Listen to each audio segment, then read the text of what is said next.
Servilha, 1995. Um bar gay escondido em uma esquina discreta que seria palco do maior escândalo de pedofilia envolvendo figuras públicas da Espanha. Um nome que em poucos meses se tornaria sinônimo de escândalo, vergonha e vidas destruídas. O que começou com uma simples denúncia se transformou no maior caso de acusação contra figuras públicas na história recente da Espanha. Como tantos acusados, incluindo rostos famosos, acabaram sendo absolvidos. E o que isso diz sobre justiça, mídia e preconceito? Mas por trás da tempestade midiática havia algo mais perturbador. Contradições, testemunhas que se retrataram, carreiras aniquiladas e um julgamento que deixou ferida aberta até hoje, 30 anos depois do caso. O que realmente aconteceu no ar? Preparem-se, a verdade que você vai ouvir não é a que saiu nos jornais. Olá, fãs de True Crime, sejam muito bem-vindos ao canal. Para quem ainda não me conhece, eu sou Michelle Lins e aqui mergulhamos nos casos mais sombrios e perturbadores da história criminal e também do paranormal. Antes de começarmos, eu vou pedir aquele mimo de vocês. Se você gosta desse tipo de conteúdo, se inscreve no canal, ativa o sininho de notificações para não perder nenhum vídeo e já deixa aquele joinha agora no início do vídeo, porque isso vai me ajudar muito a produzir mais conteúdos e trazer mais histórias aqui para vocês. Agora respirem fundo, aperte o play se tiver coragem, porque a partir de agora não há mais volta. Esse caso ele é um caso bem intrigante, onde muita coisa que saiu na época nos jornais não é o que realmente aconteceu, depois vieram muitas outras coisas aparecendo, né? Tem muito caso de homofobia, muito preconceito e muita injustiça. Então vão até o final desse vídeo que vocês vão se surpreender.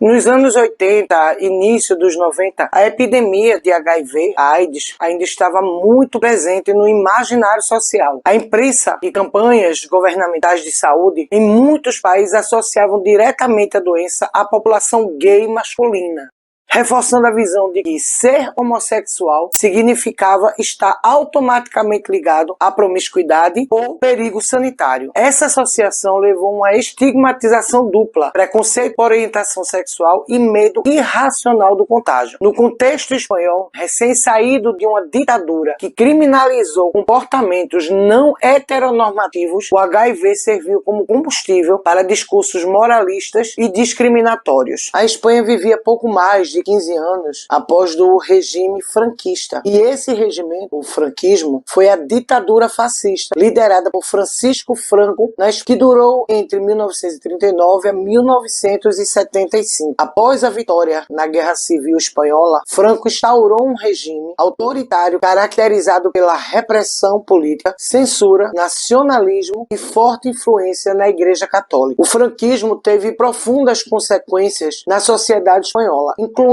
desigualdades sociais e um pacto de silêncio sobre os abusos cometidos durante o regime, que ainda hoje influenciam a memória e identidade espanhola. E esse regime criou a Lei de Periculosidade e Reabilitação Social, que tratava a homossexualidade como delito ou doença moral, que deveria ser corrigida. Essa lei incluía medidas como prisão e internação em campos de concentração para pessoas homossexuais. Imaginem, então, o medo dos homossexuais naquela época se assumirem na Espanha. Essa lei foi formalmente reformada em 1979, mas o seu espírito discriminatório persistiu nas instituições, nas forças policiais e no judiciário. No imaginário popular, e especialmente fora das grandes cidades, ser gay ainda era sinônimo de desvio moral ou conduta suspeita. Nos anos 90, a Espanha vivia um paradoxo, uma mistura de modernização e preconceito. Por um lado, era um país que começava a se abrir ao mundo, depois de décadas de ditadura franquista. A modernização trazia novas liberdades, a economia crescia, as grandes cidades ganhavam vida noturna agitada, mas por um outro lado, o preconceito não tinha desaparecido totalmente, apenas se disfarçava. A homossexualidade já não era crime desde o final dos anos 70, mas ainda carregava o peso de séculos de estigma.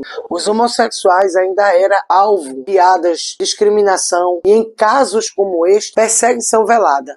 Nas ruas, na mesa de bar, nos programas de TV, piadas homofóbicas eram aceitas como parte de um humor popular. Nos tribunais, a orientação sexual de um acusado podia ser tratada como uma espécie de prova moral contra ele. Para muitos homens gays, viver a própria identidade significava medir cada palavra, controlar gestos, inventar histórias sobre namoradas que nunca existiam, tudo para evitar olhares de reprovação, comentários maldosos ou a perda de um emprego.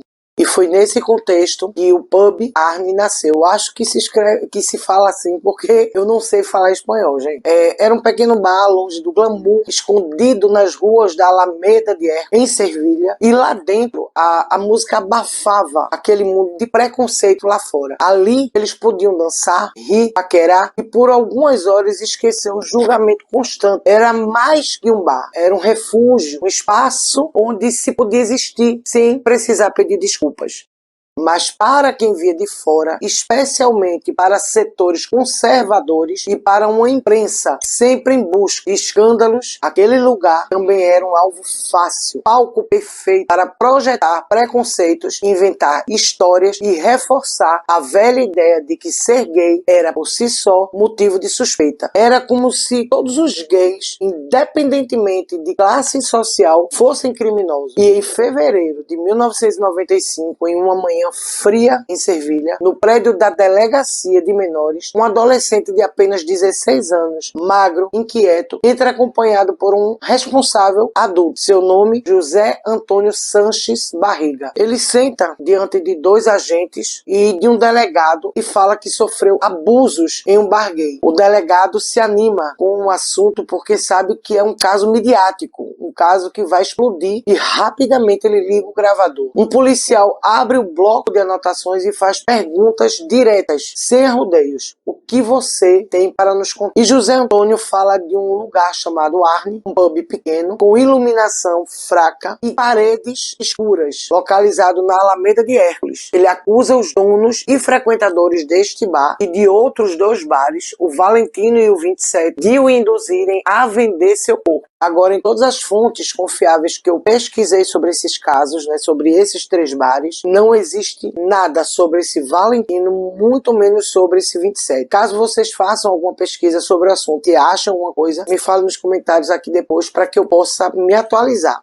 Segundo José, esses bares eram frequentados por pessoas dispostas a pagar a companhia de jovens adolescentes. Seu relato carregado de nome, muito deles de celebridades, juízes e empresários. Nomes que, em uma sociedade ainda marcada pelo preconceito contra gays, seriam suficientes para destruir reputações antes mesmo de qualquer julgamento. Ele descreve cenas de conversas com homens, convites que foram feitos a ele, promessas de dinheiro, e afirma que não estava sozinho, que outros menores como ele também eram levados para esses ambientes. O delegado pergunta se ele lembra de alguém ou de algum nome para ser feita a denúncia, porque, claro, precisaria de um nome. E José afirma que são nomes comuns e ele pronuncia devagar, quase como se saboreasse o impacto. Jesus Vasquez, um carismático apresentador de televisão e rosto de campanhas e programas populares. Javier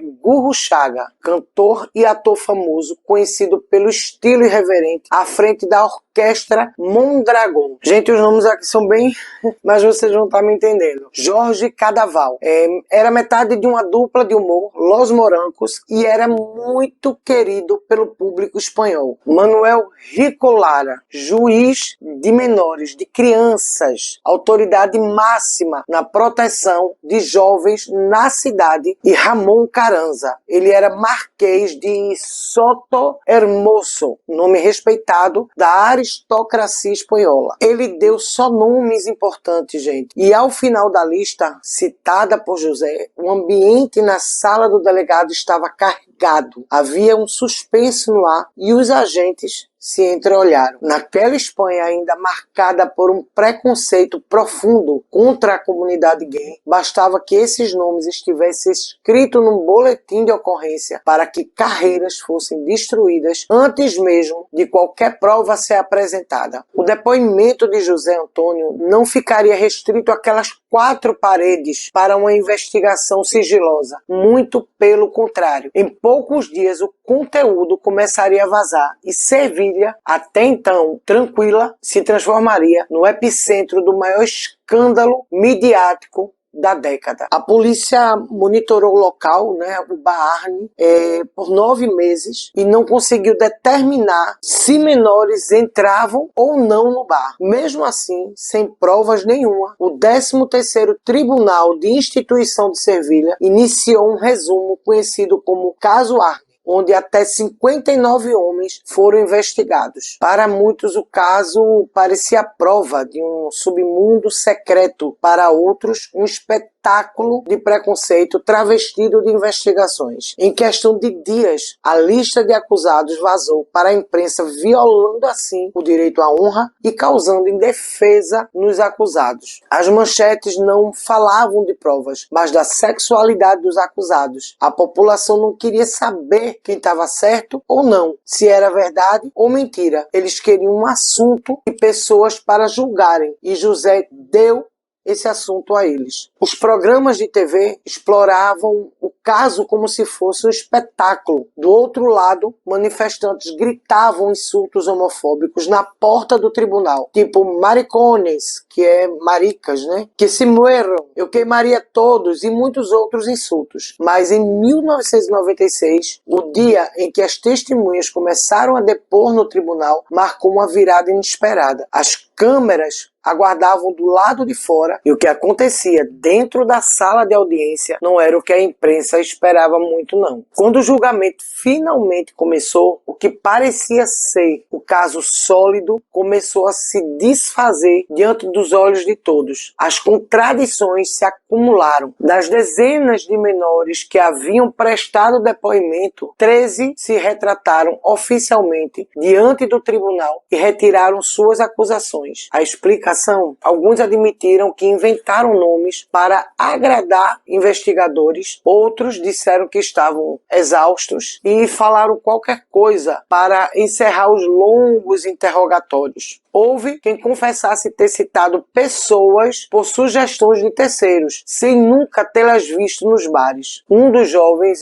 foi ainda mais longe, declarou que os policiais sugeriram nomes de pessoas conhecidas e perguntavam se ele já as tinha visto no bar. Se sentindo pressionados, alguns confirmavam, mesmo sem nunca ter cruzado com essas pessoas. A própria testemunha-chave, o José Antônio Sanches Barriga, que havia acendido o estopim do escândalo, apresentou várias versões diferentes, mudando detalhes cruciais, fazendo com que muitos passassem a desacreditar de tudo que ele tinha dito. José, em um momento, dizia ter estado em determinado encontro com figuras conhecidas, em outro mudava datas, locais, até o número de pessoas presentes. Pequenos detalhes como o tipo de bebida servida, a disposição das mesas ou o horário de funcionamento dos bares variavam de um depoimento para o outro. E essas contradições foram exploradas pela defesa. Era a prova de que o caso estava contaminado por contradições e exageros. Os advogados questionavam como um caso tão grave podia se apoiar em relatos que mudavam de forma tão dramática. Mas apesar, gente, das fragilidades de todo o caso e das contradições, infelizmente o dano já estava feito, já tinha sido criado. A imprensa não corrigia as informações iniciais com a mesma intensidade com que havia publicado. Para a opinião pública, a retratação dos jovens soava mais como medo ou pressão do que como prova de inocência dos acusados. No tribunal, o clima era altamente tenso, pesado. Alguns menores choravam ao admitir que nunca haviam visto certas pessoas que acusaram. Outros jovens falavam da pressão psicológica por parte da polícia, o que não se pode negar que existe isso até os dias de hoje. O juiz registrava cada mudança de versão. E aos poucos, a narrativa que sustentava a acusação ia se desmontando. Mas depois de uma acusação dessas, de abuso de menores, de pedo, que vocês me entendem, o estrago na reputação dos acusados, mesmo eles sendo inocentes, mesmo sendo tudo mentira, e eles sendo, na verdade, vítimas inocentes, já era irreversível. Porque, gente, quando alguém ganha uma fama ruim, é difícil de tirar. Jamais ela é esquecida. E essa fama vai ser carregada por toda uma vida. Em 18 de março de 1996, depois de meses de expectativa, contradições e manchetes, a sala do Tribunal de Sevilha estava lotada. Câmeras do lado de fora captavam cada movimento. Jornalistas, advogados, familiares e curiosos se apertavam para ouvir a leitura da sentença. Dos 47 réus que chegaram ao julgamento final, 32 são absolvidos de todas as acusações, entre eles nomes famosos como Jesus Vasques, Javier Gurruchaga e Jorge Cadaval foram inocentados. A defesa comemora discretamente, mas o semblante não é de vitória. Todos sabem que a absolvição não apaga o que foi dito na imprensa. Já Carlos Saldanha, dono do Pub Arno, recebeu 33 anos de prisão e José Antônio Gonzalez Lozada, o gerente do bar, é condenado a 18 anos. Outros 14 réus recebem sentenças leves entre 1 e 1 ano e meio e muitas foram suspensas porque, por serem curtas, são penas que na prática não os levariam à prisão. Entre as figuras públicas, apenas um é condenado, Ramon de Carranza, Marquês de Sotoremoso. Ele recebeu 1 ano de prisão. Lá fora, a imprensa,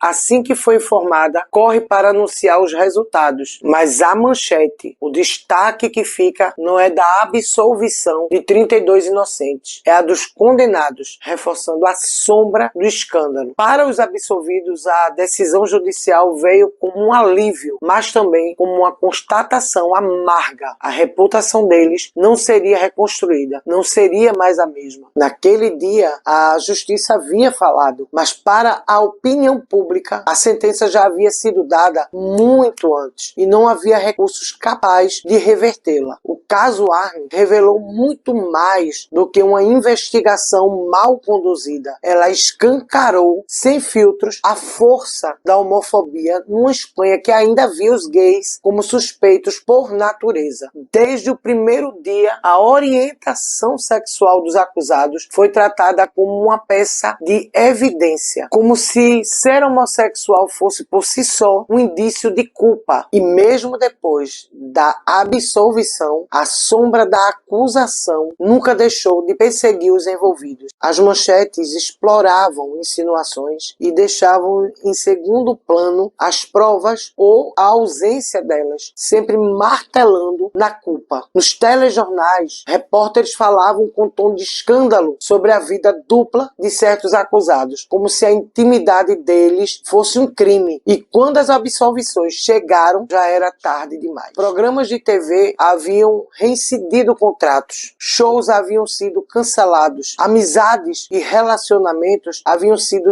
destruídos. Muitos dos acusados nunca conseguiram retomar suas carreiras no mesmo patamar. E eu faço uma pergunta a vocês. Foram vidas destruídas a custo de quê? Vaidade, maldade, homofobia? O que vocês acham? Alguns, como o apresentador Jesus Vasques, falaram publicamente sobre a perda de quase 90% de sua renda e sobre o isolamento que viveu, não apenas profissional, mas também pessoal, porque os amigos se afastaram, famílias se afastaram. O humorista Jorge Cadaval resumiu de forma simples e dolorosa. Abre aspas. Um vaso quebrado nunca volta a ser o mesmo. Fecha aspas. E para o público homofóbico que acompanhou o caso pela TV, a memória coletiva não guardou o resultado do julgamento, guardou apenas as imagens do escândalo. Para muitos, a absolvição nunca limpou de fato o nome dos envolvidos. A sombra da acusação continuou a segui-los como um rastro invisível, mas pesado. O Arne não foi apenas um caso judicial, foi um retrato cruel de como naquela época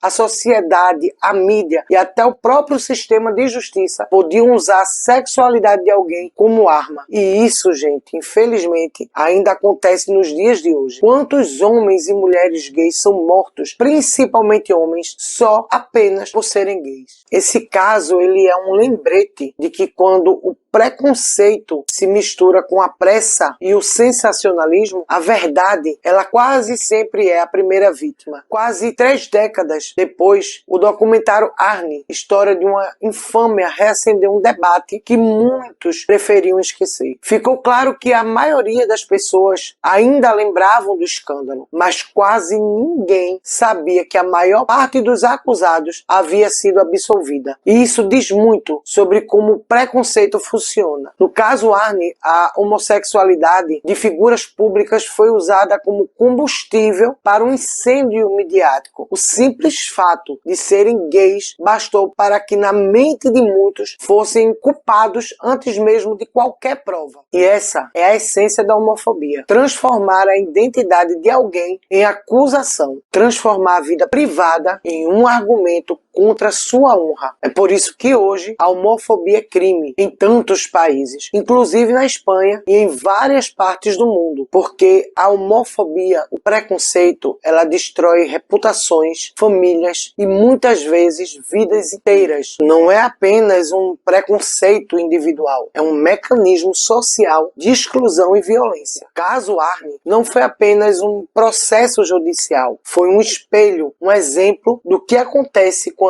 o preconceito, o sensacionalismo, a pressa da imprensa e má condução judicial podem arruinar vidas sem retorno. E talvez a maior lição seja esta: a sentença pode absolver, mas quando a sociedade já condenou, a pena é para sempre. O preconceito, gente, mata, às vezes sem derramar sangue. O preconceito destrói reputações, famílias e vidas. No caso Arne, a homofobia foi tão letal quanto qualquer sentença. E você, o que pensa sobre isso? Deixe seu comentário e compartilhe esse vídeo para que essa história não seja esquecida.